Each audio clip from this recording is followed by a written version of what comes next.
Springbank always has, or most often has, a slight peatiness.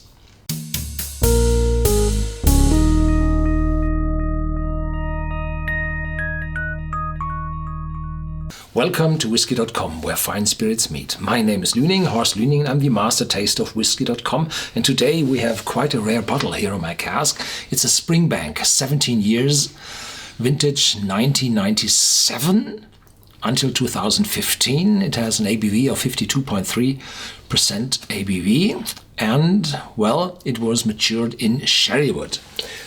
This is said here on the card box. Nothing more on this card box. And on the bottle, it's written 17 years, single malt, Campbeltown, single malt Scotch whiskey. Campbeltown has still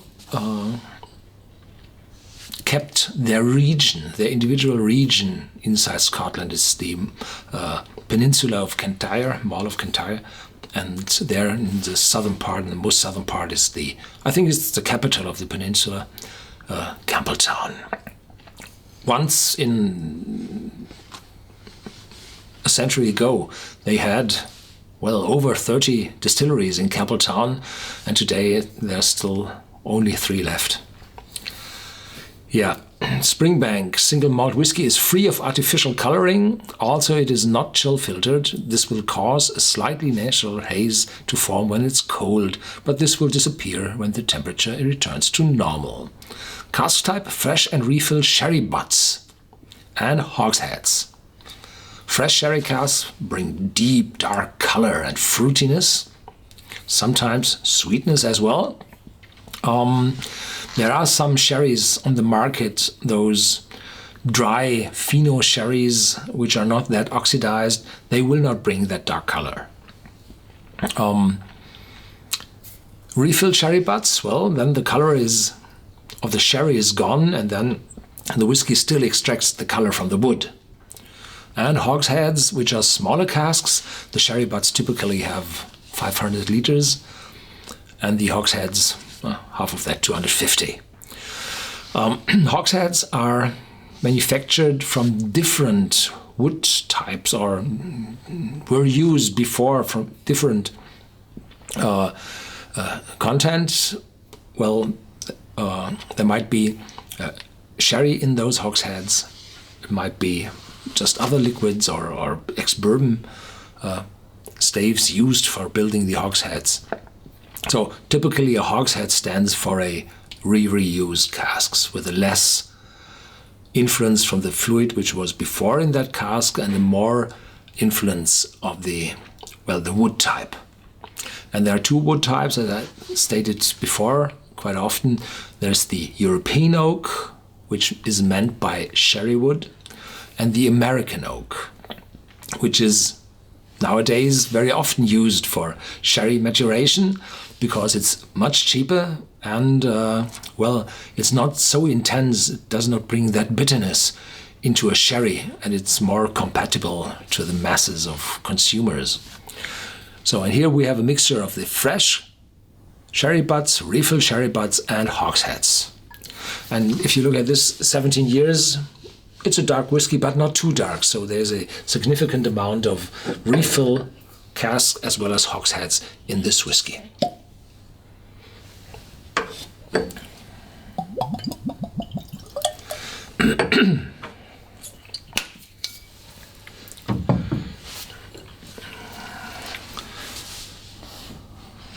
This whiskey has 52.3% ABV, so I avoid drinking whiskeys with a higher strength than 50% because it's paralyzing the taste buds of your tongue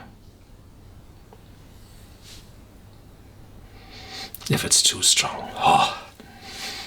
Springbank always has, or most often has, a slight peatiness in its whiskies, and this brings an additional dimension to the whiskey. So you have this very light peatiness. Then there's the sherry, a distant fruit,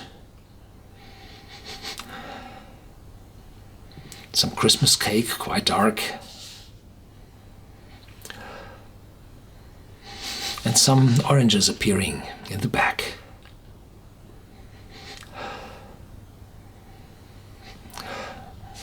There is a spice in it.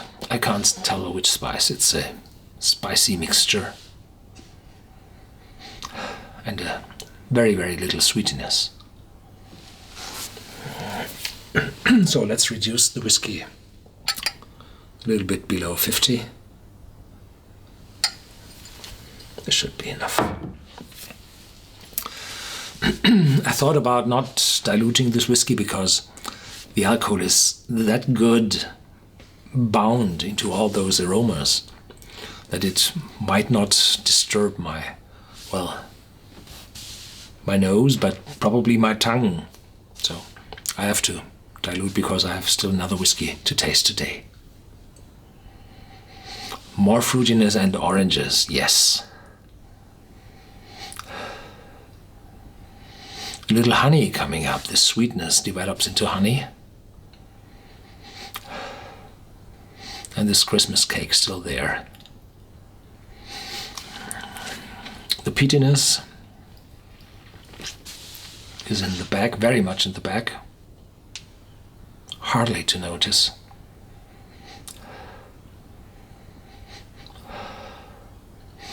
A little sherry.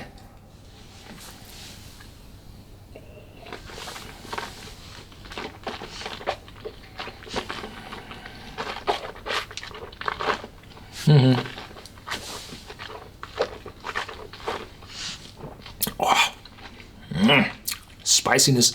The wood shows up, and oranges are there.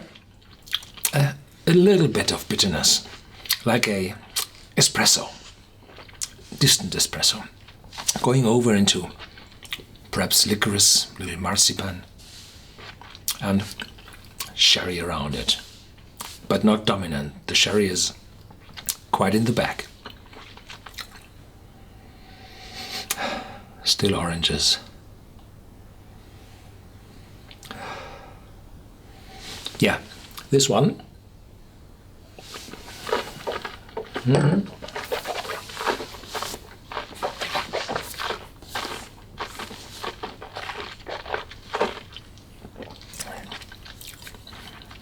This one has a dominant oakiness, so the pronunciation of sherry wood should be on the wood, not on the sherry. And this oakiness is where the whiskey lives from. It gives a good balance and a strong aftertaste. Not this very sweet start which several of the heavily sherried whiskies have in the beginning. This is different.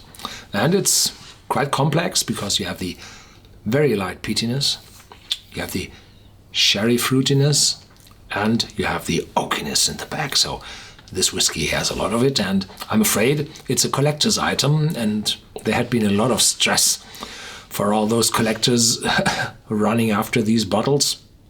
And it's only 9,120 for all around the world, and prices have risen already to far above 100 euros, dollars, pounds, however they are converted into each other.